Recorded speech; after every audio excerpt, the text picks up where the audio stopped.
It's time to start learning about the fundamentals of Swift. And the first thing we're going to learn about is a variable. Variables are going to be at the core of building applications using the Swift programming language. So in order to learn about this, we're going to go ahead and we're going to click on xcode. But instead of creating a new project here, we're going to select Get Started with a Playground. And this is going to allow us to quickly play with some code without having to generate a whole project or hook anything up from the storyboard. We're going to be able to quickly just test and see what the output of code is. So let's go ahead and give this project a name. We can call this variable or variables. And I'm going to choose iOS as the platform here, and I'm going to select next. And I'm going to go ahead and just save this to my desktop, and I'm going to select create. And we now have a new playground. And we see what Apple's doing here by default. They're adding this var string is equal to hello playground. It's their little joke on hello world. And we actually don't need this line of code, so we're going to go ahead and remove this. We're actually going to be adding our own variables in just a sec here. So variables essentially allow us to reference and to store information. And variables will have a type. And the first type we're going to be looking at is going to be an integer, or int for short. And integers are used to store whole numbers. So let's try creating our first variable. Let's say var, we're going to use this var keyword. And we're going to say first integer, and we're going to set this equal to 0.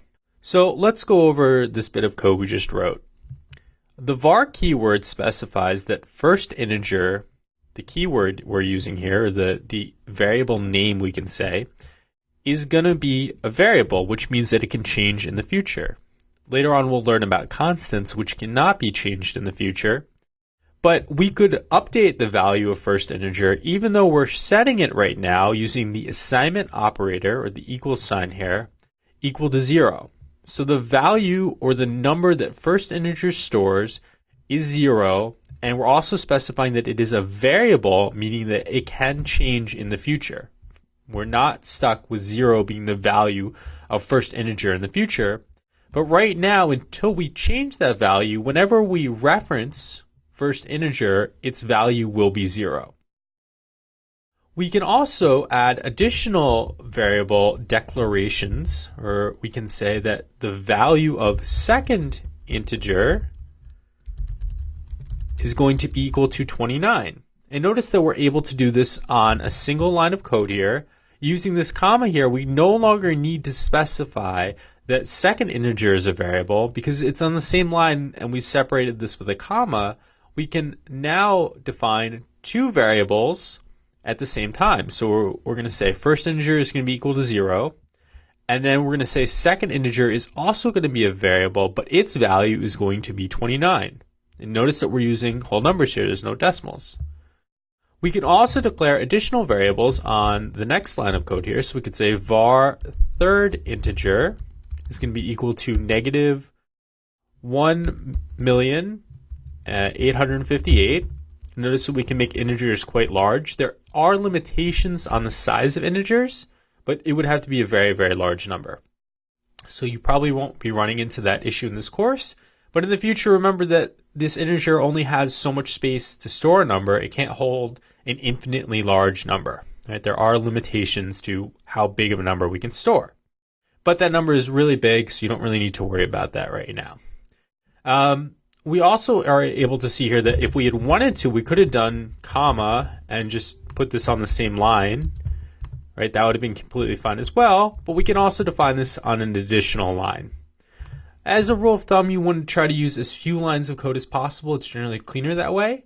But sometimes you want to be very explicit and make your code a little bit easier to read, and sometimes breaking it out, especially when you're starting out, is a lot easier to do. Like we won't be using this comma notation to define two variables simultaneously for quite a long time. We can also use additional characters. And by that I mean we could say something like var x is equal to 5. Notice that we didn't have to write first, second, or third integer. We were able to just write var x is equal to 5. And the value of x, right, whenever you reference x again, so if we said something like x is equal to 10 in the future, right, we could update the value of x, but we don't have to specify that it's a variable again, right? We only have to specify that x is a variable or that it can change once in our code. The second type we want to talk about is going to be a double, and you may also hear of these referred to as floats. Now, they're going to be very similar, and basically what a double or a float is the ability to add a decimal to our value here.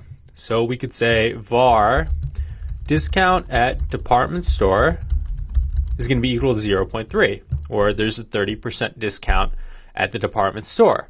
And notice here that we're using a decimal this time, and this is going to be automatically defaulted by Swift to a double. It's going to automatically detect that we're setting this equal to a decimal or a number with a decimal, and it's going to make it a double for us. Now, there are going to be some cases where it may be a float, and for those of you who are interested, the difference is basically a 32-bit system versus a 64-bit system. So when we're using a 64-bit system, we're going to be automatically defaulted to the double. And that's usually going to be the case for our purposes when we're coding things out.